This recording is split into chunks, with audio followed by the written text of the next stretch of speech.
Sa aking napupuna, mas may pera pa ang mga estudyante kaysa sa ating mga magulang. Ang mga magulang nagbibigay araw-araw ng baon sa mga anak na estudyante. Pambili ng lunch, pambili ng snacks, at syempre, allowance. Para kung may extra silang bibilin, may pera na sila.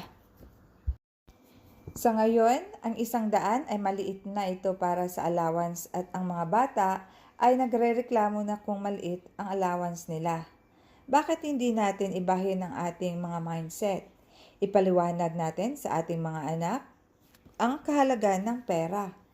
Ipagluto natin ang ating mga anak para sa kanilang lunch. Lagyan na rin natin ang kanilang pack lunch or pack bag ng kanilang mga snacks para hindi na sila bibili pa sa labas.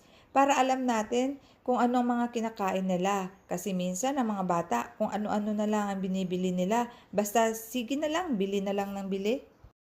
At bigyan na lang ng tamang pamasahe para sa pagpunta at pauwi ang ating mga estudyante para hindi na sila makakaisip na kung saan-saan na lang sila napupunta dahil syempre sapat ang kanilang allowance para diretso na sila sa bahay pagkatapos ng school.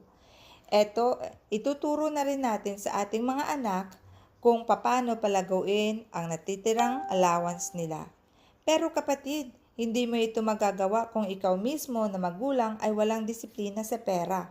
Kaya dapat isa sa mga asal na tinuturo natin sa bahay ay ang asal sa paghawak ng tama ng ating mga budget.